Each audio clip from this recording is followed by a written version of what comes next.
El 70% de la superficie de la Tierra está cubierta de agua. Esta capa de líquido es la hidrosfera. Su profundidad es de casi 5 kilómetros y regula la temperatura y humedad de todo el planeta. Fue en esta hidrosfera que surgió la vida inicialmente.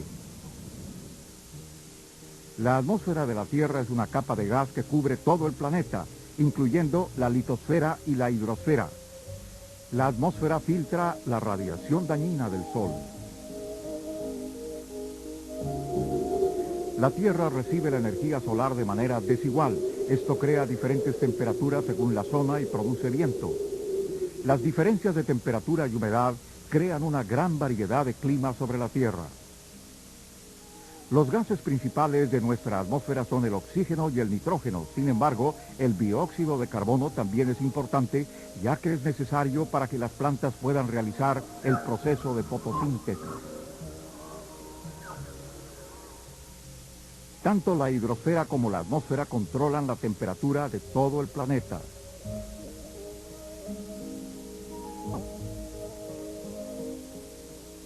Si no fuera por ellas, los cambios de temperatura serían rápidos y drásticos. De noche la temperatura bajaría a 65 grados bajo cero centígrado y en el día llegaría a 40 grados.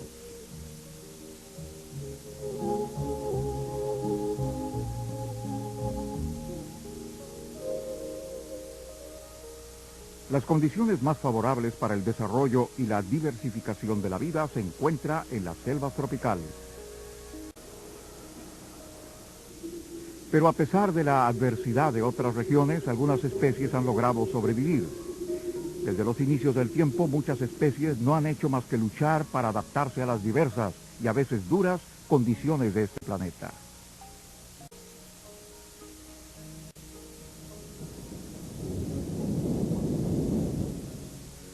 Este cacto es un ejemplo. Ha logrado sobrevivir en el desierto adaptándose al medio ambiente. Crece verticalmente para reducir su exposición a los fuertes rayos del sol y ha reemplazado sus hojas con agujas para reducir la pérdida de agua por evaporación. También tiene raíces muy largas para hallar humedad en lo más profundo del suelo del desierto.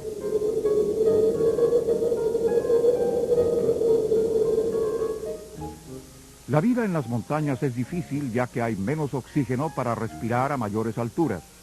Los animales han adaptado a esto produciendo más glóbulos rojos.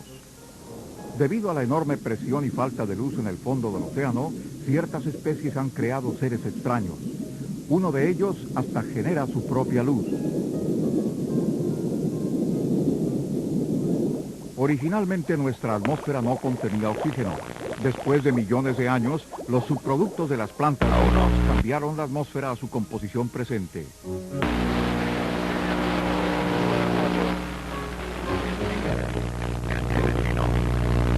Estamos destruyendo este delicado equilibrio y si no rescatamos la naturaleza, el ser humano mismo perecerá. Si no cambiamos nuestras costumbres, la Tierra continuará girando en el espacio, pero no habrá ningún testigo vivo en ella. Nuestra atmósfera llega hasta miles de kilómetros de altura, pero el 95% de su masa total está en una zona de 19 kilómetros sobre la superficie y está en constante movimiento. Aproximadamente 71% de nuestra atmósfera está compuesta de nitrógeno y 21% de oxígeno. También contiene pequeñas cantidades de monóxido de carbono, dióxido de carbono, ozono, dióxido de azufre, dióxido de nitrógeno y óxido nitroso. El contenido del vapor de agua en nuestra atmósfera varía según la temperatura del aire y su origen. La composición de nuestra atmósfera ha tomado millones de años y ha contribuido al origen y la evolución de la vida en nuestro planeta. Y en el universo que conocemos, la vida terrestre es única. La expansión industrial está alterando peligrosamente el delicado equilibrio de la atmósfera. Las nuevas sustancias y el cambio en la proporción de las que ya existen están alterando la composición de nuestra atmósfera y la temperatura de la Tierra. Un problema serio es que los niveles de dióxido de azufre y carbono están aumentando y la concentración de ozono disminuyendo.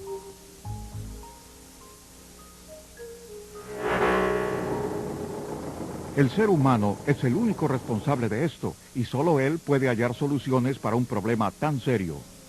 Pero primero debemos estudiar las causas de uno de los mayores peligros para la vida de nuestro planeta.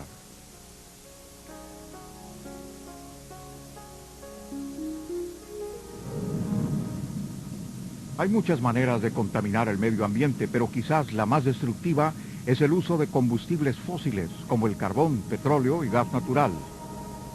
En combustión, producen contaminantes como el dióxido de azufre, que es soluble en agua y forma ácidos dañinos que amenazan a los seres vivientes y a los objetos inanimados como los edificios.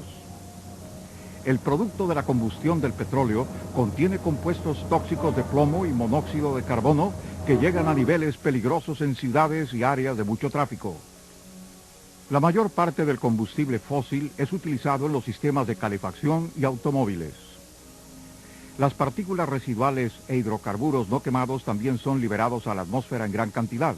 Aquí forman hollín, el cual cae sobre nuestra ropa y edificios formando una capa negra. Estas partículas forman los núcleos para las gotas del agua condensada. Esas gotas son parte de la neblina o el smog, una niebla gruesa y nociva mezclada con el escape de los automóviles que cubre el suelo. Las capas superiores de aire cálido evitan que el aire fresco ascienda. Los del smog pueden ser sí. El smog es evidente en las grandes ciudades, tal como Los Ángeles, donde los autos particulares llenan las vías y lanzan el escape al aire. El smog puede ser tan denso que obscurece a los edificios y contribuye a problemas respiratorios y de la vista.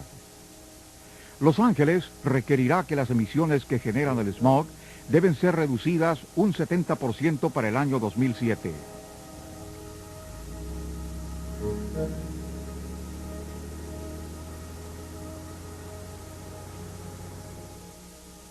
Las peores industrias contaminantes son las que utilizan combustible fósil para la producción de energía. Igualmente contaminantes son la industria del cemento y la metalúrgica, que liberan grandes cantidades de dióxido de azufre. Luego está la industria química y después algunas industrias de alimentos como las cervecerías. Los compuestos liberados al medio ambiente por los aerosoles de refrigeradores, cohetes y aeronaves supersónicas también contaminan. Estos deterioran la capa de ozono que absorbe la peligrosa radiación ultravioleta. Pero el ser humano no es el único culpable. Algunas fuerzas naturales, como los grandes incendios forestales, también contribuyen a la contaminación.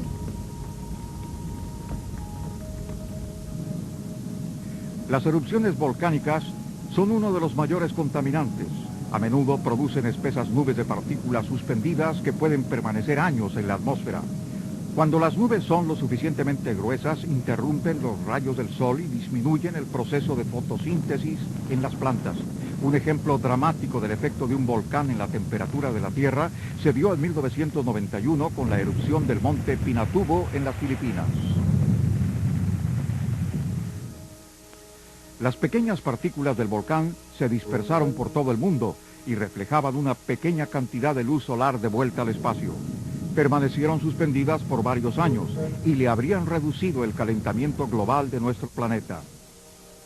Los centros de contaminación son fáciles de ubicar, pero el daño que hacen cubre grandes áreas. Los vientos pueden desplazar el aire contaminado a todas partes del mundo.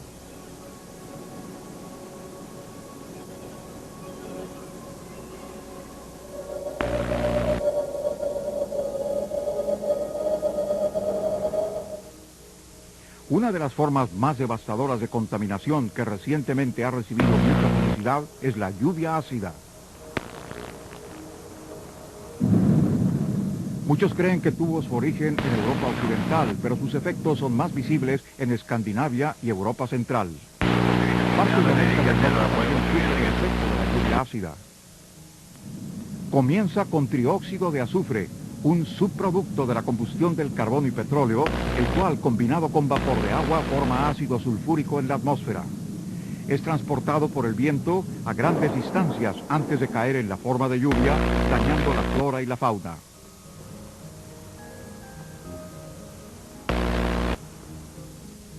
Esto se notó por primera vez cuando empezaron a desaparecer los seres vivientes en los lagos suecos. Las pruebas demostraron un aumento alarmante en la acidez del agua.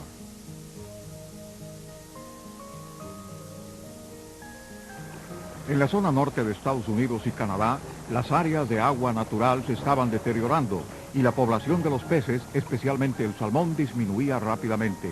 A la vez se observó daño en grandes áreas boscosas. Varios ecosistemas naturales estaban sufriendo daño. La alarma inicial de la devastación de la lluvia ácida ha disminuido gracias a la asignación de $550 millones para un estudio de 10 años realizado por el gobierno de Estados Unidos. Los resultados han demostrado que menos del 9% de los lagos en las áreas estudiadas estaban acidificadas y no había prueba de que la lluvia ácida estuviese dañando los cultivos. Sin embargo, los científicos no podían explicar por qué los abetos rojos cultivados en el laboratorio presentaron lesiones marrones al estar expuestos a condiciones de lluvia ácida.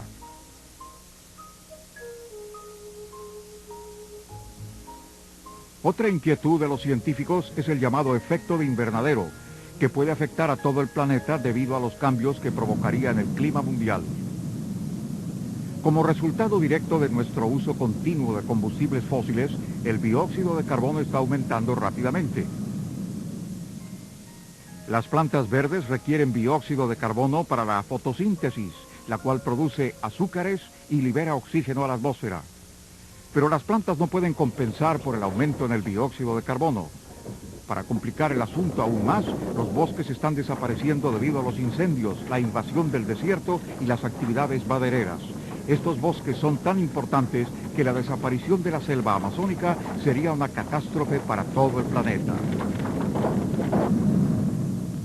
Los rayos del sol se filtran a través de nuestra atmósfera cargados de dióxido de carbono que atrapa el calor reflejado de la Tierra. Realiza una función parecida a la del vidrio de un invernadero que produce un aumento progresivo en la temperatura. Los científicos temen que si la concentración de dióxido de carbono aumenta al índice actual, la temperatura mundial aumentaría hasta 5 grados centígrados para el año 2100. Tal aumento de temperatura provocaría la expansión de los desiertos, y como habría una mayor evaporación de los mares, también aumentaría la lluvia en las zonas húmedas. Pero peor aún, la capa polar se podría derretir debido al aumento de la temperatura. Todo esto provocaría un ascenso en el nivel del mar de 60 metros, algo catastrófico, especialmente para las millones de personas que viven en regiones costeras. Ya que desempeña un papel tan importante, la disminución en la concentración de ozono en nuestra atmósfera es un problema serio.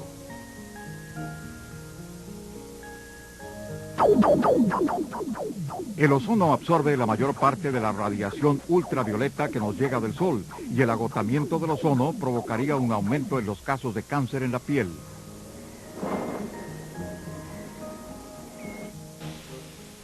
Se sospecha que los factores que más dañan el ozono son los clorofluorocarbonos, sustancias químicas utilizadas en la fabricación de aerosoles y otros productos industriales.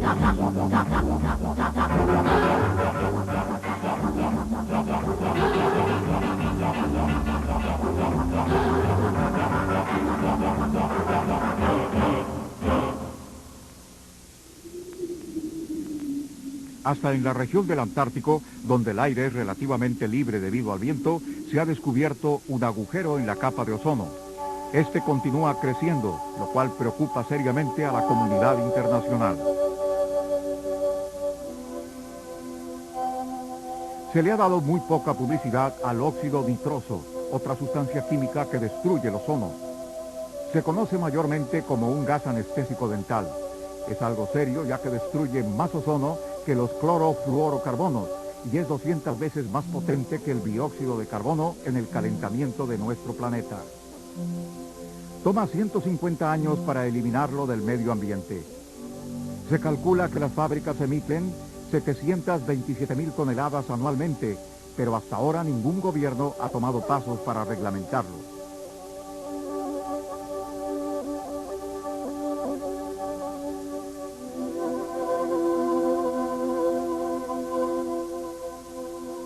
La civilización debe hacer un gran esfuerzo para evitar que continúe el daño a nuestro medio ambiente si esperamos preservar la vida en nuestro planeta.